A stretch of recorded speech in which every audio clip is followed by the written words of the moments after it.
신구역 중간사 2부를 계속해서 이어가겠습니다.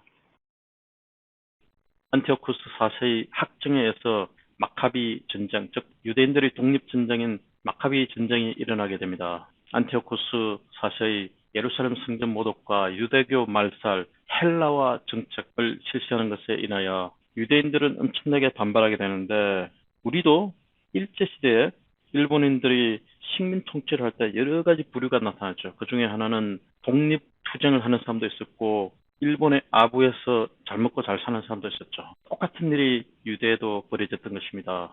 안티오쿠스 4세의 학정에 대해서 어떤 부류들은 헬라 사상과 타협하게 된 것이죠. 그 부류들이 바로 제사장 그룹들이고, 로마 권력의 비호 아래서 정치적 권력을 유지하는 그러한 그룹이었던 것입니다. 이러한 그룹을 우리는 사두개파라고 부르는 것이죠. 또 다른 한 그룹은 열심당 또는 제로당이라고 하는 폭력 투쟁 혁명을 주창하는 그룹이 되겠죠. 마지막으로는 하시딤 운동이 또한 일어났던 것입니다. 하시딤의 뜻은 경건한 사람들이라는 뜻인데, 이것은 지나치게 폭정과 핍박이 오기 때문에 유대인들은 우리가 믿음을 지켜야 되겠다라는 생각을 갖게 되었고, 믿음과 신앙을 끝까지 지키며 말씀으로 돌아가자는 대각성 운동이 벌어지게 되었고, 이 하시딤 운동을 대표하는 그룹들이 바로 바리새인 그룹입니다. 이 바리새인 그룹들은 헬라 사상을 강력하게 거부하고 율법주의로 돌아선 것입니다. 이 사람들은 형식주의적 하시딤이라고 부릅니다. 예수님이 공생애 동안 바리새인들과 많이 부딪히는 이야기가 나오는데, 이 바리새인이 바로 이 시기에 하시딤 운동의 결과로 탄생한 그룹이 되겠습니다. 그 외에 성경에서는 자주 언급되지는 않지만 요세푸스의 유대 전쟁사에 보면은 에세나파에 대한 이야기도 나옵니다. 이 에세나파는 모든 것을 버리고 속세를 떠나자 이런 주의였던 것이죠. 그래서 신비주의고 금욕주의적인 그룹이 되겠습니다. 이 에세나파를 우리는 쿰난 공동체라고 그러는데, 지금의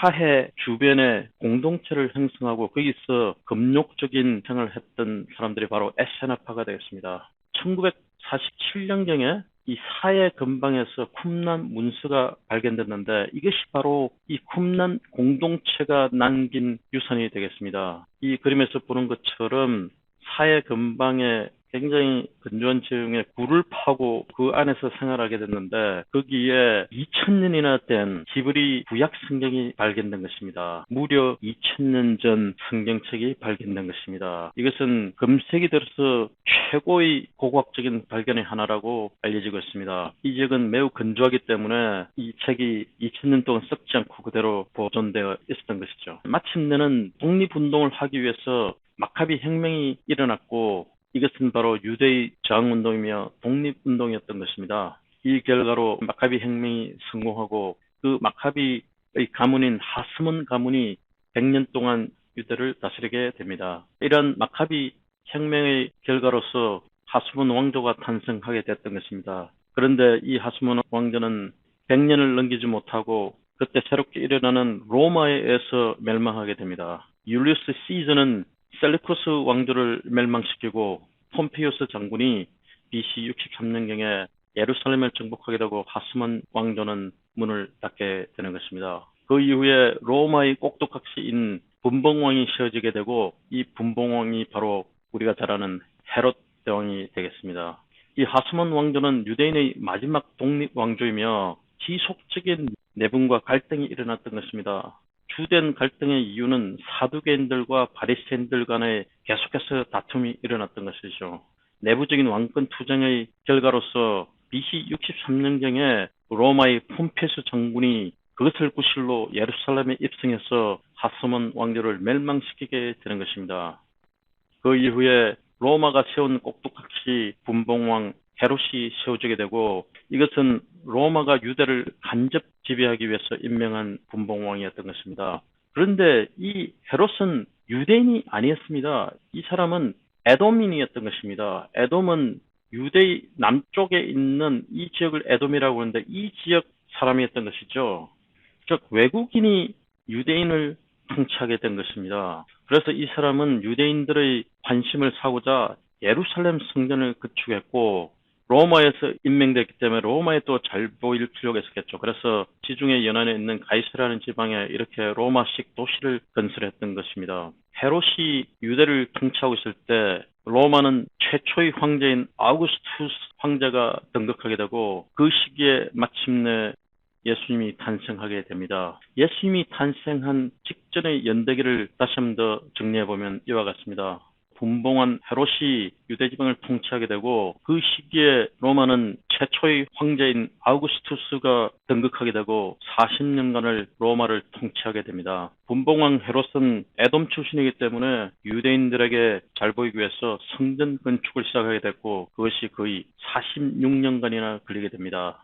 요한복음에 보면 유대인들이 이르되 이 성전은 46년 동안 지었건을 내가 3일 동안에 일으키겠느냐 하는 이야기가 나옵니다. 예수님께서 이 성전을 허물라 그러면 내가 3일 만에 다시 짓겠노라 라고 한 말이 있습니다. 이때 사람들이 비웃기를 이거는 46년간이나 지었는데 네가 어찌 3일 만에 다시 짓겠느냐 라고 조롱했던 것입니다. 이 말을 근거로 해서 바로 예수 그리스도의 탄생 연도와 공생의 연도를 추정할 수 있게 되는 것입니다. 이 성전 건축은 역사에 정확하게 그 기록이 나와 있고 AD 27년경에 완공된 것으로 됐기 때문에 예수님은 AD 27년 이후에 공생애를 시작했다는 것을 우리가 알게 되는 것입니다. 그런데 사실은 예수님께서 3일 동안에 다시 일으키겠다고 한 말은 자기 자신의 몸을 두고 한 것이었습니다. 나를 죽이라 그러면 나는 3일 후에 부활하겠노라 라는 뜻이었던 것이죠. 예수님은 BC 2년에서 4년경에 탄생하게 됩니다. 많은 사람들이 AD 0년에 탄생하신 거로 아시는 분들 많은데 실제로는 대략 BC 4년경에 예수님이 탄생한 걸로 되어 있습니다. 로마는 아우구스투스 황제에 이어서 티베리우스 황제가 등극하게 되고 분봉왕 헤롯이 죽자 유대 지방은 그 아들이 나눠서 통치하게 되는데 유대 지방은 헤롯 아킬라오에서 통치하게 됩니다. 그런데 이 사람은 잔혹하게 통치를 하면서 유대인들의 반발을 사게 되고 결국은 로마에서 소환당해서 그 왕의 자리에 쫓겨나게 되죠. 이 유대 지방을 통치하고 있던 헤롯 아킬라오가 쫓겨나면서 로마의 총독이 왔던 것입니다. 그래서 우리가 잘 아는 본디오 빌라도가 오게 된 이유는 바로 분봉왕 헤롯의 아들이었던 헤롯 아킬라오가 학정을 하면서 쫓겨남으로써 할 수 없이 로마에서는 유대 지방을 통치하기 위해서 총독을 보냈던 것이죠. 이 사람이 바로 본디오 빌라도가 되겠습니다. 누가복음에 보면 디베리오 황제가 통치한 지 15해 본디오 빌라도가 유대의 총독으로 왔다 이런 이야기 있습니다. 여기서 디베리오라는 게 바로 티베리우스 황제가 되었고 이것을 통해서 본디오 빌라도가 언제 유대 지방을 통치했는지 정확하게 알 수가 있게 됩니다.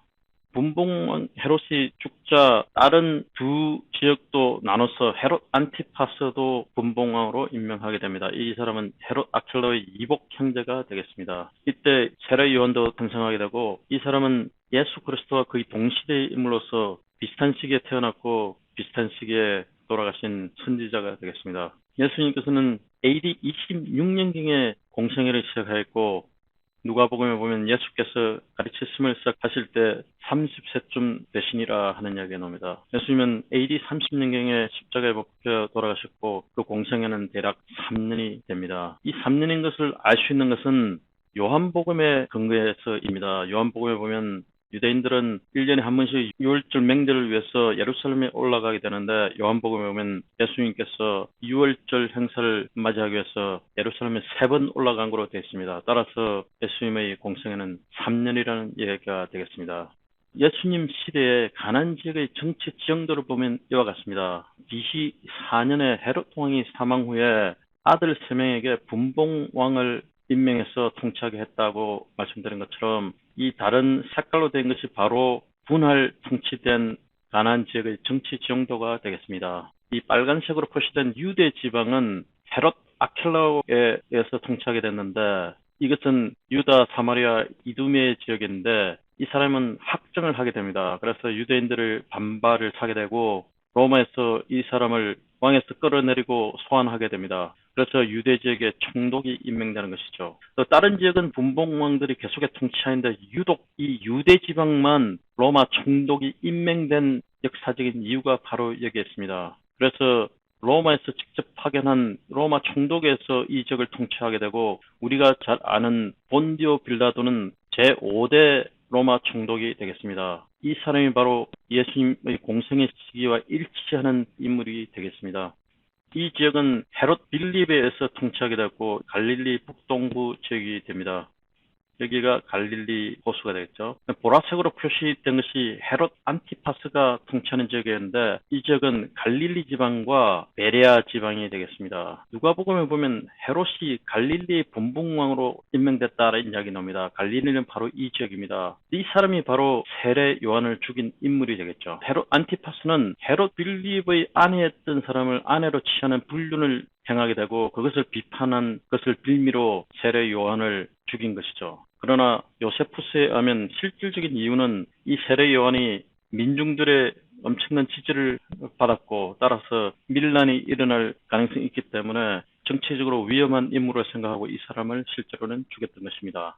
누가복음에 보면 빌라도가 예수 그리스도를 십자가에 못 박혀 죽이기 전에 신문하는 과정이 나옵니다. 누가복음에 보면 빌라도가 듣고 그가 갈릴리 사람이냐 물어. 그거는 예수 그리스도죠. 어디 출신이냐 이렇게 물었던 것입니다. 갈릴리 사람이 아니냐라고 묻던 것입니다. 따라서 예수님은 갈릴리 사람으로 인식되어 있던 것입니다. 유대 사람이 아니라 갈릴리 지방 사람이었던 것이죠. 그래서 이 지역을 관할하는 분봉왕이 누구냐 봤더니 헤롯 안티파스였던 것입니다. 그래서 빌라도는 유대 지방을 관할하는 유대 총독이었고 예수님은 갈릴리 사람이었기 때문에 그러면 내 관할이 아니잖아. 네가 살던 관할로 가 이렇게 된 것입니다. 그때 이 빌라도는 헤롯의 관할에 속한 줄 알고 즉 헤롯 안티파스가 관할하는 갈릴리 지방 관할임을 알고 헤롯에게 보내니 그때 마침 헤롯이 예루살렘에 있더라 이런 이야기입니다.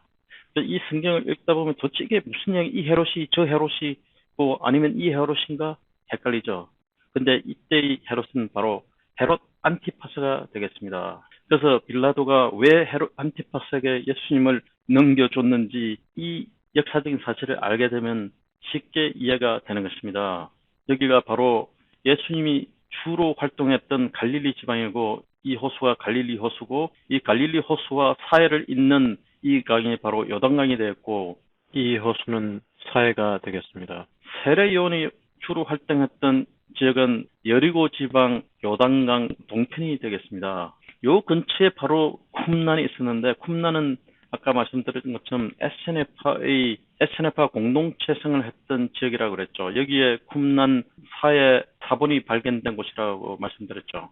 세례 요한의 메시지는 에세네파와 굉장히 많이 닮아 있다 이런 이야기가 있습니다. 메뚜기가 석청을 먹고 낙타 옷을 입고 속세에 떨어진 그런 생활을 했던 것이 바로 에세네파의 생활 양식과 굉장히 닮아 있었던 것이죠. 쿰란 공동체들은 거기서 세례 의식을 행하고 있었는데 바로 세례 요한이 이 요단강 물을 가지고 물로 세례를 주는 행위를 하고 있었던 것입니다. 따라서 세례 요한의 행동 양식은 쿰란의 세례 양식과 굉장히 닮아 있었던 것이죠. 예수님께서 공생애를 시작하실 때 세례 요한한테 물로 세례를 받았다는 이야기가 나옵니다. 예수님께서는 나사렛 지방에서 주로 활동하시는데 여기에서 요단강 하류 지방의 세례 요한이 활동하는 지역까지 와서 세례 요한으로부터 세례를 받고 공생애를 시작했던 것이죠. 우리가 이것을 이해하게 되면 왜 세례 요한이 헤롯 안티파스에게 죽음을 당했는지 알 수 있게 됩니다. 왜냐하면 세례 요한은 안티파스 관할 지역에 있었던 사람이었던 것이죠. 오늘은